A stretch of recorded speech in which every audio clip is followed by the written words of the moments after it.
Hey there everybody, this is Malwave, here to do another Transformers video review. I hate to rush the introduction but I basically took about 9 minutes to do the actual toy review. So, without any further ado, here's the video review for One Soundwave.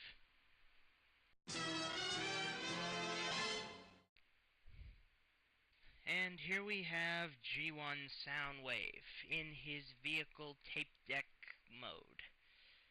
Personally, I just absolutely love this mode. It looks very nice. It's small.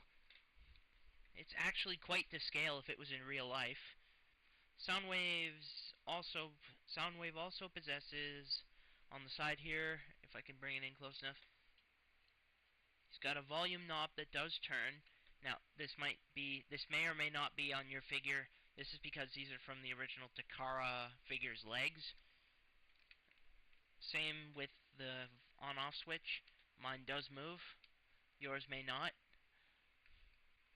And obviously mine doesn't work as well. I have to kind of push it and then get my fingernail in and pop it open.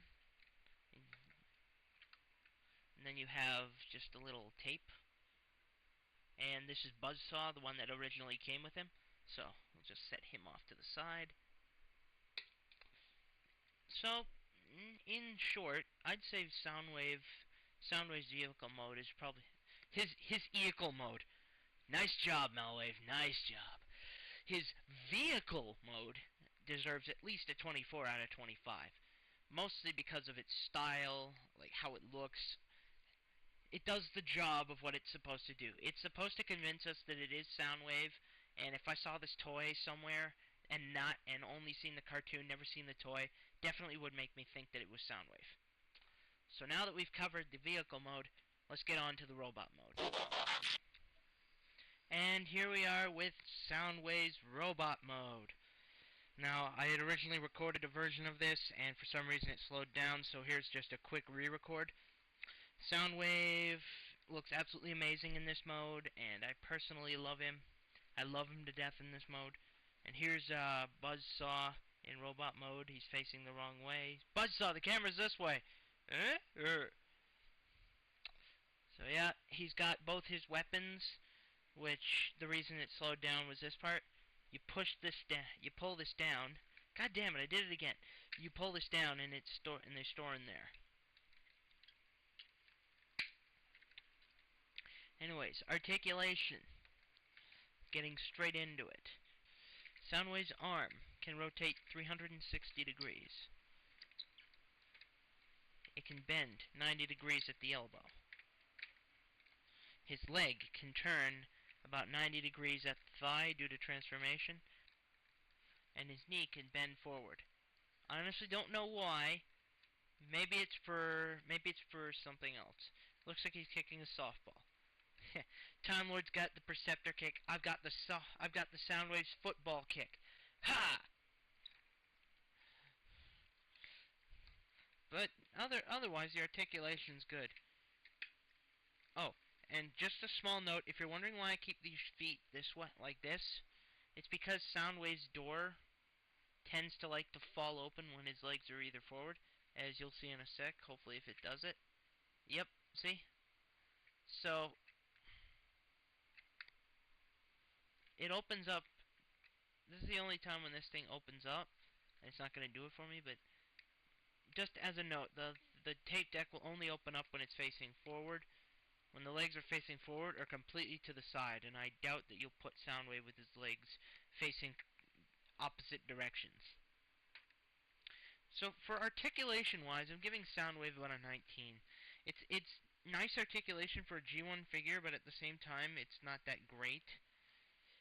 So it's sort of a mix match. It's good and it's not so good.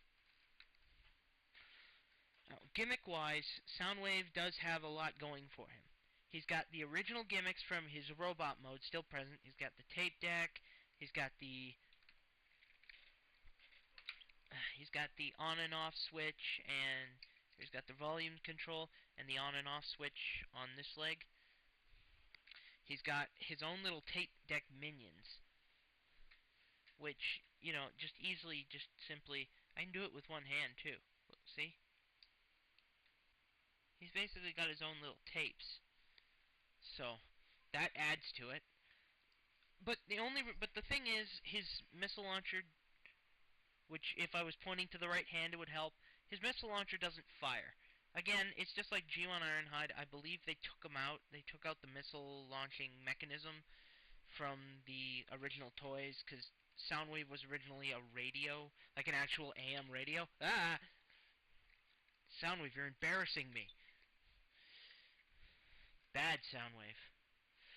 Soundwave's mold was originally a real tape deck player, so, or a real AM radio player, so it would have probably had one. So I'm gonna give Soundwave's gimmick a 23 because of the spring-loaded missile launcher not working. Otherwise, it's a flawless gimmick array. Like you would be surprised. Like I'm amazed at all the stuff that he has. So I'd say he's worth a 23 for gimmick. Now, jeez, Buzzsaw. Buzzsaw's alternative mode.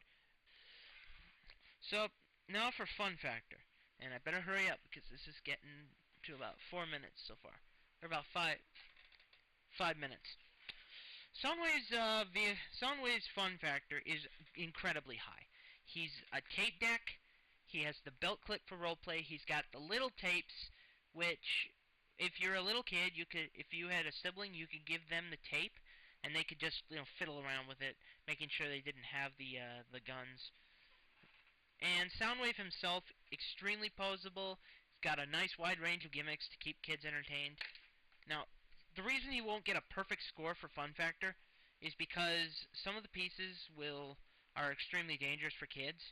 I could just see some kids poking their eyes out with the missile launcher or choking on the guns that come with the Buzzsaw or Ravage, especially Ravage's guns because they're basically missile launchers. And otherwise, Soundwave himself, I've seen many tape doors that have been broken, so Soundwave does require a bit of delicate handling on occasion. If the door's open, the last thing you want is to just break off if you're yanking on it. Because this door is brittle. If you pull on it, it will break. So Soundwave's fun factor is about a 21 because of those few small factors, but you still get all the nice factors involved. So, in general, I'm going to give Generation 1 Soundwave here a score of about 87 out of 100. So, in essence, the score wasn't exactly perfect, but that's the thing. It may be my favorite figure, but I'm not going to pick favorites for these reviews. So, this is Malwave with G1 Soundwave, signing off. See ya, folks.